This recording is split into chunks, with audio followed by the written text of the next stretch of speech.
नमस्कार दोस्तों, सुविधा कोचिंग में आपका स्वागत है। आज हम लोग हिंदी व्याकरण से एक नए टॉपिक लेके आए हैं, समास।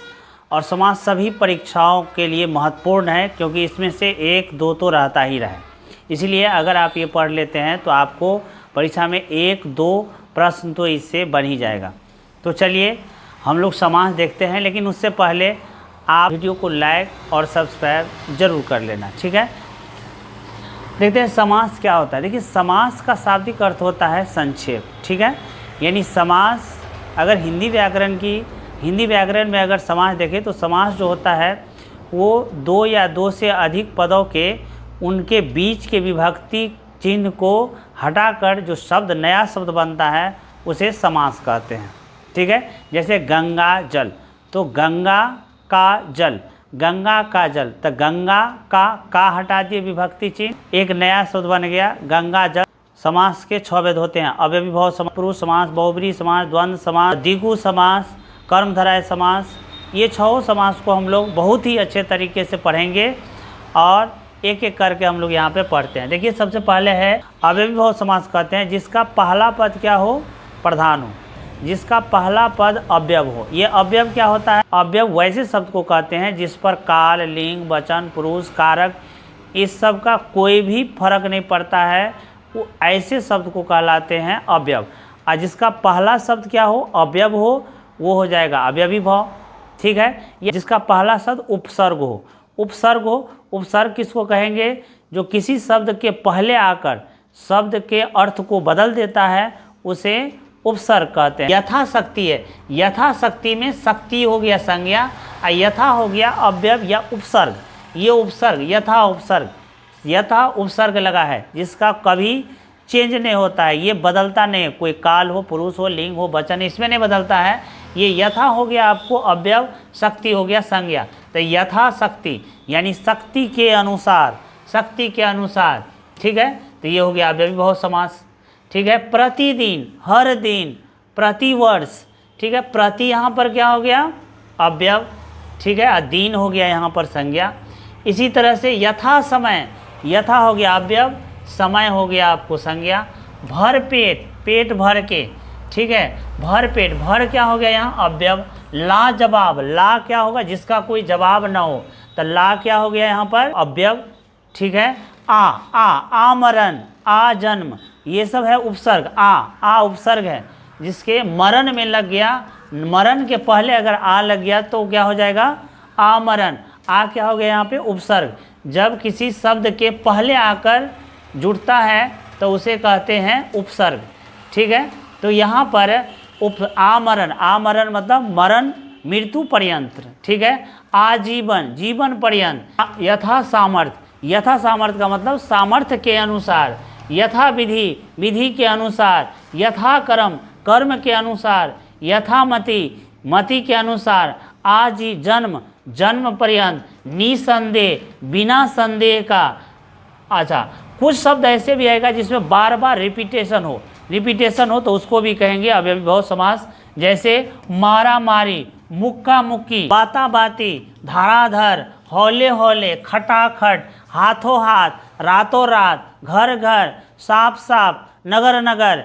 ये सब ऐसे शब्द हैं जो बार बार आते हैं। तत्पुरुष समास ऐसे समास को कहेंगे जिसका अंतिम पद प्रधान हो, जिसका अंतिम पद प्रधान हो उसको कहेंगे तत्पुरुष समास। या ऐसे कहेंगे जिसमें कारक चिन्ह लगा हो, जिसमें कारक के चिन्ह लगा हो। तो कारक के चिन्ह कौन कौन से हैं? जैसे कारक चिन्ह, कर्ता ने कर्म को करण से, संपादान के लिए आपादान से, अधिकरण में पर, संबोधन हे अरे ओ जी। तो जिसमें लगा हो, कारक चिन्ह लगा हो, उसको समझ जाएंगे ये तत्पुरुष समास है। जैसे राष्ट्रपति यानी राष्ट्र के पति, के क्या हो गया यहाँ पर? के हो गया यहाँ पर कारक चिन्ह। कर्ता ने कर्म को करण से, संबंध का के की हो गया, ठीक है। तो राष्ट्रपति, राष्ट्रपति मतलब राष्ट्र के पति। रसोई घर, रसोई घर, रसोई का घर। पन घट, पानी का घाट। दीनानाथ, दीन के नाथ। गंगा जल, गंगा का जल का। भयभीत, भय से भीत, भय से डरा हुआ। आप बीती, आप पर बीती हुई, पर यहाँ पे अकाल पीड़ित, अकाल से पीड़ित, से यहाँ पर क्या हो गया, से हो गया कारक चिन्ह। वातावरण, वात का आवरण, का हो गया यहाँ पर, का को हटा देंगे तो हो जाएगा एक नया शब्द। आदमखोर, आदमी को खाने वाला। शब्दहीन, शब्द से हीन। युधिष्ठिर, युद्ध में जो स्थिर रहे। गोपाल, गाय को पालने वाला। तो ये सब जितने शब्द हैं सभी में क्या है, दो शब्दों के बीच में एक कारक चिन्ह लगाओ, कारक चिन्ह को हटाएंगे क्या हो गया, एक नया शब्द बन जाएगा। तो इसको कहेंगे आपको तत्पुरुष समास कहेंगे। ठीक है, आगे देखते हैं कर्मधारय। कर्मधारय समास में क्या होगा कि कर्म को धारण करने वाला।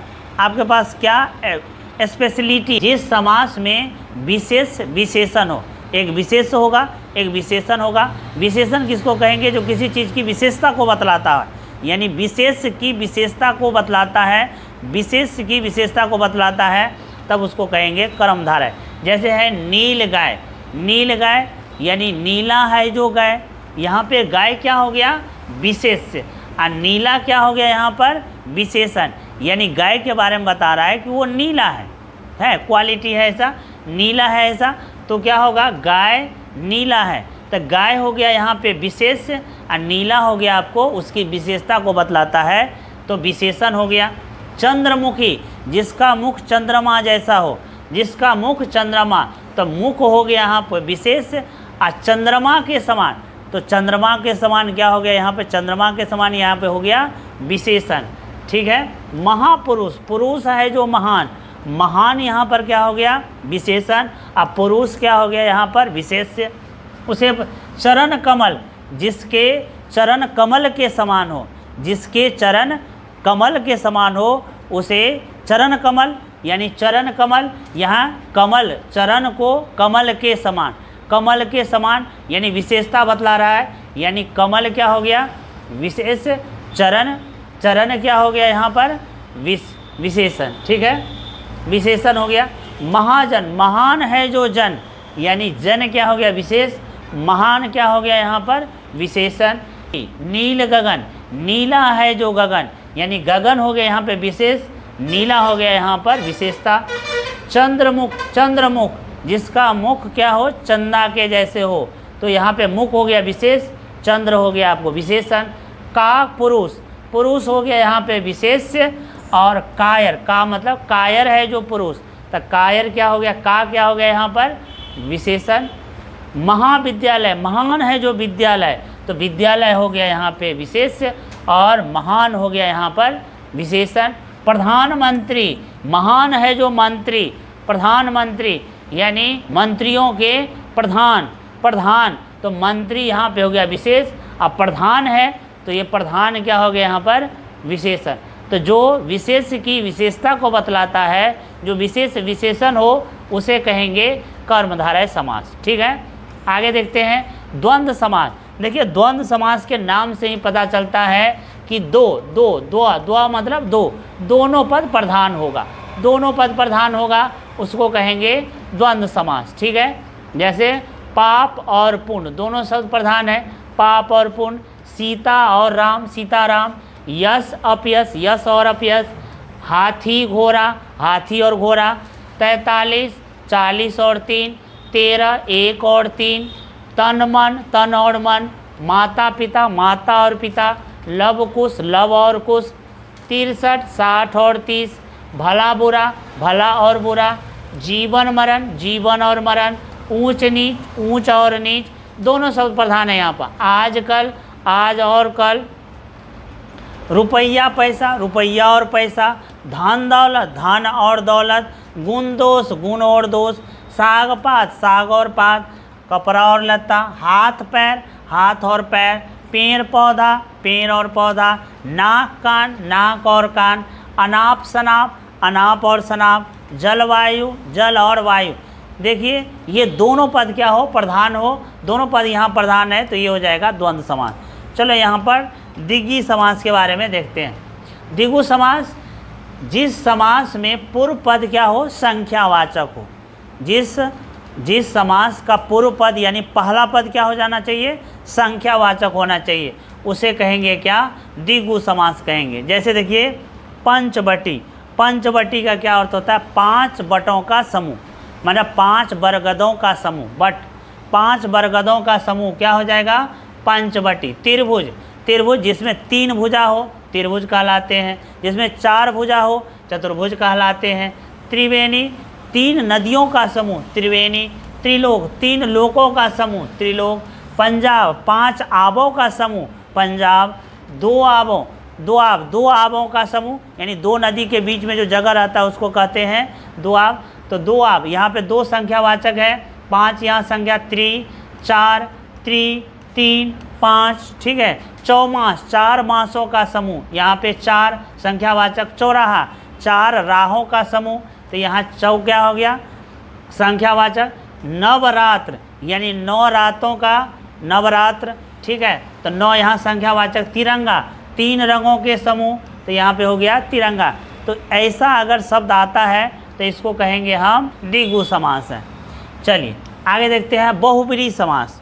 बहुब्रीहि समास ऐसे समास जिसमें क्या हो, जो शब्द है, जो समास में जो पद आए हुए हैं उसको छोड़ करके एक नया रूप, नया अर्थ ही बता दे, यानी एक तीसरा अर्थ बता दे, ठीक है। ये दुगो को छोड़ के एक तीसरा अर्थ बता दे तो इसको कहेंगे हम बहुब्रीहि समास, ठीक है। अब जैसे देखिए यहाँ पर, जैसे है पीताम्बर, पीत है अंबर जिसके, तो क्या हो गया? श्री कृष्ण। पीताम्बर, पीत है अंबर जिसके, पीत और अंबर ये 2 शब्द को छोड़ के एक तीसरा शब्द का इसका अर्थ बता दिया। एक तीसरा शब्द क्या है? अगर पीताम्बर अगर कोई कहता है तो समझ लेंगे क्या? कृष्ण। बीना, पानी, बीना है पानी में, पानी में, यानी बीना मतलब हो गया क्या? बीना बजाने वाला। अब पानी मतलब हो गया हाथ, तो बीना है पानी में, पानी में मतलब हाथ में जो बीना है किसके हाथ में है? सरस्वती जी, ठीक है। युद्ध में युधिष्ठिर, यानी युद्ध में जो स्थिर रहे उसे युधिष्ठिर कहते हैं, लेकिन यहाँ पे क्या हो जाएगा? युधिष्ठिर। ये तत्पुरुष समास नहीं, ये हो जाएगा आपको कौन सा? बहुब्रीहि समास भी होगा। ये दोनों होगा, बहुब्रीहि समास भी होगा, तत्पुरुष समास भी होगा। तो यहाँ बहुब्रीहि समास होगा। युधिष्ठिर यानी पांडवों का एक सबसे ज्येष्ठ भाई को कहते हैं युधिष्ठिर, ठीक है। मृत्युंजय यानी मृत्यु को जीतने वाला। मृत्यु को जीतने वाला कौन है? शिव। मृत्यु को जीतने वाला कौन है? शिव, यानी एक अलग अर्थ बता दिया शिव। पंचानन, 5 हैं आनंद जिसके, 5 है मुख जिसके, 5 है मुख जिसके हनुमान जी को कहा जाता है, या फिर शिव जी को कहा जाता है। 5 है आनंद जिसके, यानी 5 है मुख जिसके।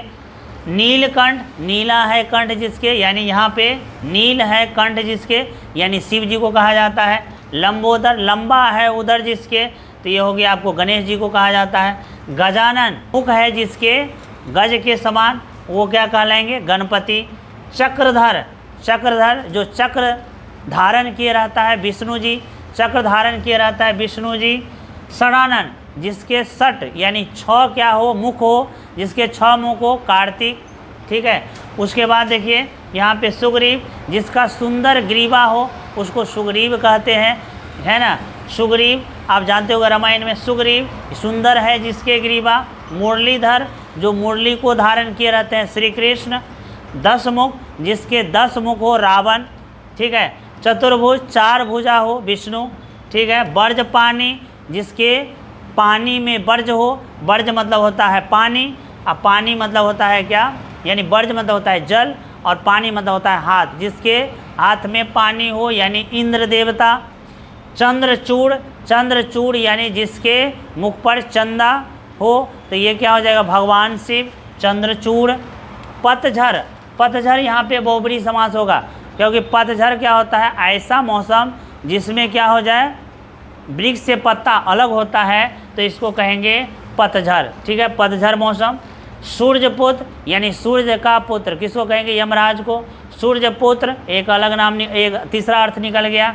नकट्टा, जिसका नाक कटा हुआ है, तो ये कौन सा अर्थ निकल गया? शूर्पणखा, जिसका नाक कटा हुआ था, हाँ शूर्पणखा। शूल पानी, जिसके पानी में शूल हो, यानी कि हाथ में शूल हो, तो त्रिशूल हो, सिर्फ शूल हो तो क्या कहेंगे इसको? शूल पानी। शूल पानी एक राक्षस का नाम था, शूल पानी।